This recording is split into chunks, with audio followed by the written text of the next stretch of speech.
도움을 받은 고레스에게 이같이 말씀하시되 내가 그의 오른손을 붙들고 그 앞에 열국을 항복하게 하며 내가 왕들의 허리를 풀어 그 앞에 문들을 열고 성문들이 닫히지 못하게 하리라.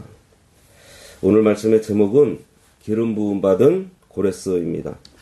오늘 본문 말씀인 45장에서는 앞에 44장 마지막에 언급된 아직 태어나지도 않은 이방왕 고레스에 대한 예언을 해요. 앞으로 160년 후에나 나타나게 될 고레스에 대한 예언을 하시는데 그 사람의 이름까지 알려주면서 지금 이사야를 통해서 예언하고 있습니다. 이스라엘이 바벨론으로 포로로 잡혀가기 90년 전 당시 바벨론은 그렇게 유력한 나라도 아니었어요.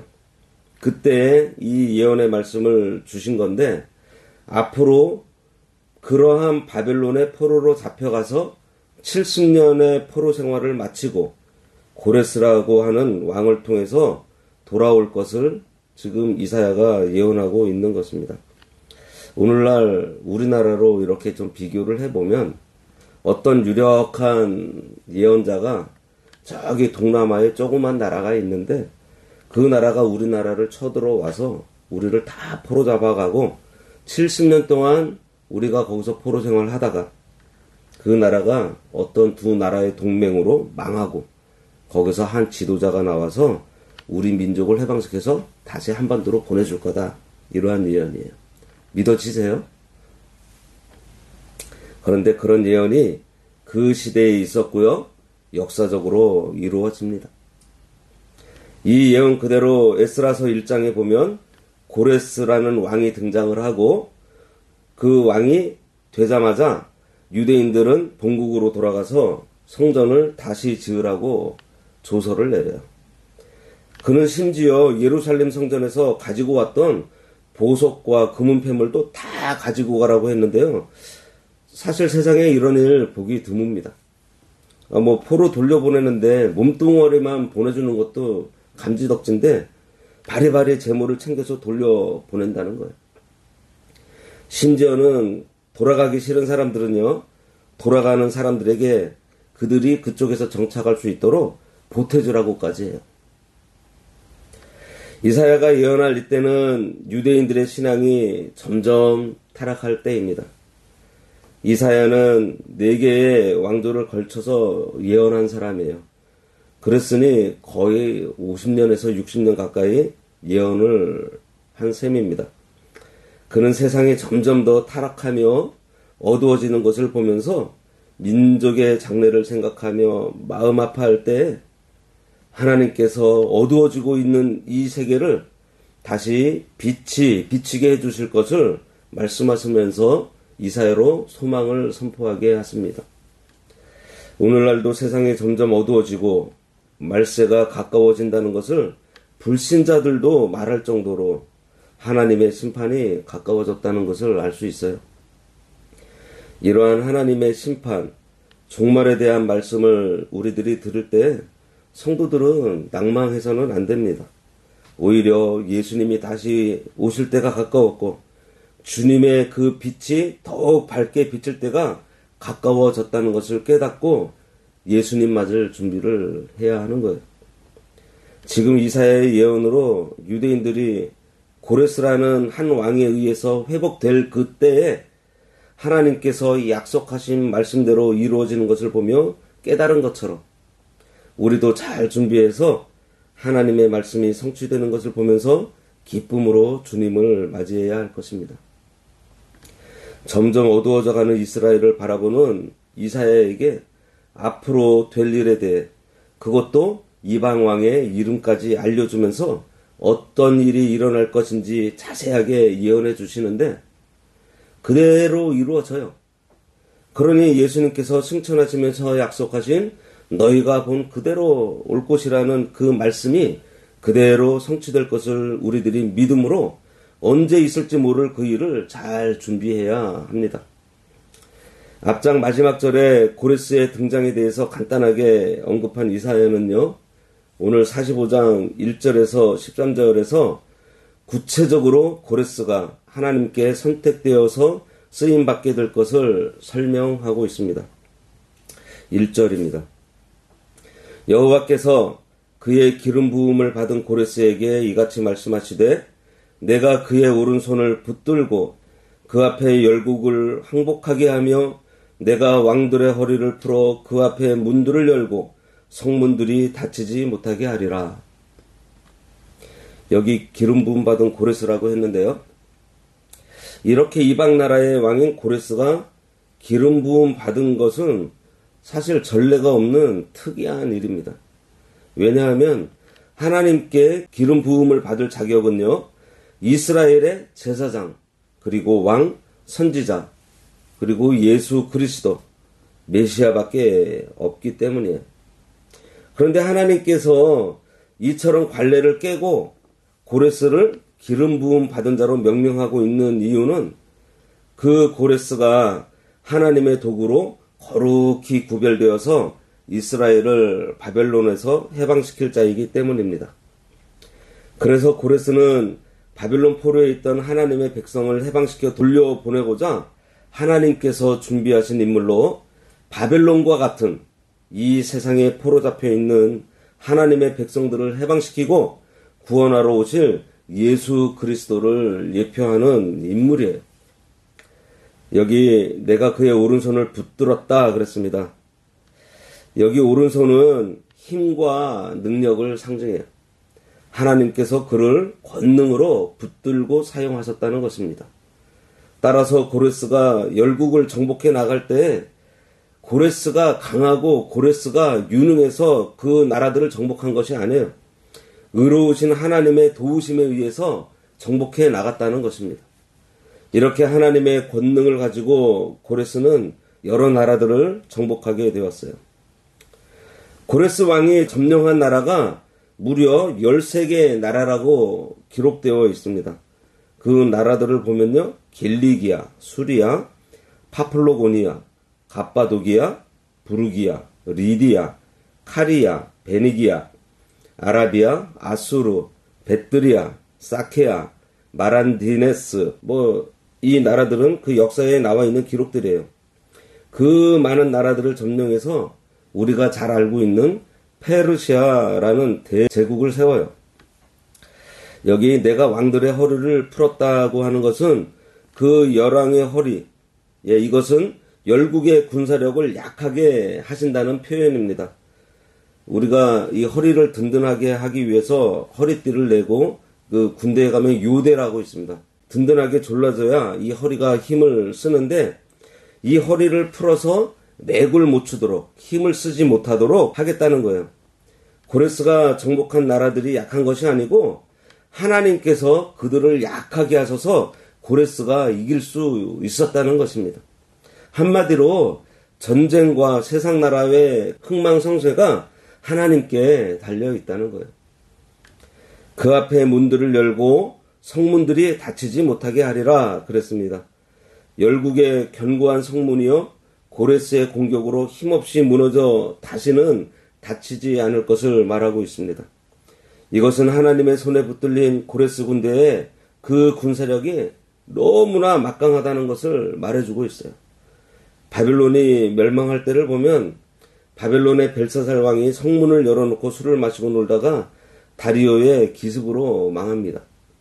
그 후에 다리오의 뒤를 이어서 고레스가 바사의 왕으로서 그 나라를 차지하였으니 문자 그대로 이루어진 거예요. 하나님께서 말씀하신 대로 성문이 열려 쉽게 점령한 것입니다. 유대인들이 이 성경 말씀만 바르게 읽고 깨우쳤다면 하나님께서 자기들을 인도하시는 일에 대해서 이렇게 막 그림을 그려놓듯이 기록해 두셨잖아요, 지금. 그걸 깨달았을 텐데, 하나님께서는 이렇게 다 알려주시는데 너무 상세하게 지금 알려주고 그 일을 지금 막 이루고 계십니다. 장래의 일을 다 알려주시고 그 말씀대로 성취하시는 것을 다 보여주세요. 그리고 그 알려주시는 대로 순종할 수 있도록 도우시는 거예요. 알려주시는 것 자체가 도와주시는 거 아니에요? 우리들도 이 세상이 성경대로 되어져 가는 것을 보면서 말씀대로 이루어지고 있다는 이 사실을 깨닫고 믿음으로 이 말씀을 철저하게 순종해야 합니다. 이미 성취된 말씀을 기록해 두신 이유가 뭐겠어요? 그것을 교훈 삼아서 너희들도 말씀대로 이루어질 것을 깨달아서 하나님의 약속이 반드시 성취된다는 것을 믿음으로 하나님만 의지하면서 신앙생활을 잘 하라는 것입니다. 말세에는 첫째에 지진이 일어나고 기근이 생기고 전쟁이 일어난다고 하셨는데 그대로 되는 것을 보니 믿음의 준비를 더욱 철저히 해야 하겠습니다. 어떤 사람들은 성경에 가르친 말세의 징조가 점점 확실하게 드러나고 있다고 말씀을 전하면은 좀 겁이 난다고, 좀 그런 얘기 좀 안 했으면 좋겠다고, 신앙생활을 잘 하라는 의도는 알겠는데 그거 이렇게 겁까지 줘가면서 얘기하는 것은 너무하지 않냐, 이렇게 얘기하는 사람들도 있습니다. 참으로 그런가요? 예. 하나님의 말씀은 겁나게 해서 굴복시키는 그러한 말씀이 아니에요. 지진과 기근과 전쟁 가운데에서도 주를 의지하는 자는 하나님께서 함께 하시면서 지켜주시겠다는 이 하나님의 말씀을 믿고 겁내지 말라고 우리에게 알려주시는 것입니다. 예수님께서는 제자들에게 너희는 이런 일이 일어나거든 머리를 들라고 하셨어요. 그럴 때일수록 더 기도하고 하나님만 바라보라는 것입니다. 여기서도 고레스라는 인물이 한 일을 기록하고 있는 것은요, 그의 업적을 기리는 것이 아니에요. 고레스 왕을 사용해서 일하시는 하나님을 발견하고 이 세상 역사의 주관자가 하나님이시라는 사실을 깨달아서 하나님만 의지하라는 것입니다. 기도하겠습니다. 하나님께서 모세를 비롯한 선지자들과 사도를 통해 하나님의 말씀을 기록하시고 그 기록해 주신 말씀 가운데 하나님의 뜻을 발견하고 하나님을 알아가는 지식이 자라나며 그 말씀을 잘 순종해서 그리스도의 장성한 분량에 이르기를 저희들 원하오니 전능하시며 우리의 인생의 주관자이신 하나님 아버지의 말씀을 사모하고 기뻐함으로 날마다 하나님 앞에 가까이 나가고 이 말씀대로 순종할 때에 기쁨으로 순종할 수 있도록 하여 주셔서 예수님의 그 마음, 온유함과 겸손함으로 그리스도의 빛을 온전히 비추는 인생이 되도록 저희들의 삶을 인도하여 주시길 바라오며 또한 오늘 이렇게 이 자리에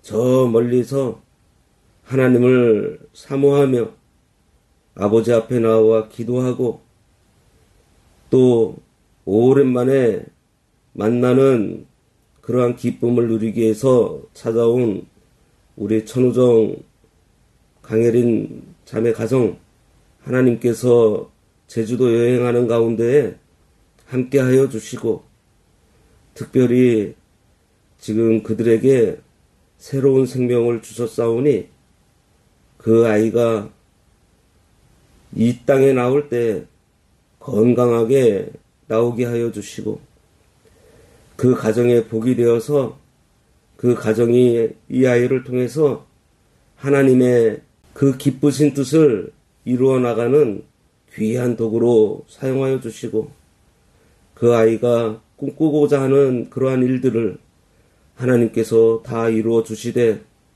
하나님의 영광이 나타나는 그러한 귀한 쓰임바 있는 자녀로 성장할 수 있도록 도와주시옵소서. 하나님 아버지, 또 우리 인경수 목사님 멀리 캐나다에서 또 이곳에 오셔서 그동안 함께하였던 동역자들을 만나고 또 알려주고 싶은 진리의 말씀들 전해주시고자 이곳에 머물고 계시는데 하나님께서 그가 가는 그 모든 길에 함께하여 주시고 능력 주시고 도와주실 때에 육신 연약해지지 않도록 강건함을 허락하여 주시고 건강함으로 맡은 바 사명 다 할 수 있도록 하나님 아버지의 오른손으로 붙들어 주시옵소서. 예수님의 이름으로 기도드리옵나이다. 아멘. 하늘에 계신 우리 아버지여, 이름이 거룩히 여김을 받으시오며 나라가 임하시오며 뜻이 하늘에서 이루어진 것 같이 땅에서도 이루어지이다. 오늘날 우리에게 일용할 양식을 주옵시고 우리가 우리에게 죄 지은 자를 사하여 준 것 같이 우리 죄를 사하여 주옵시고 우리를 시험에 들게 하지 마옵시고 다만 악에서 구하옵소서. 대개 나라와 권세와 영광이 아버지께 영원히 싸움나이다. 아멘.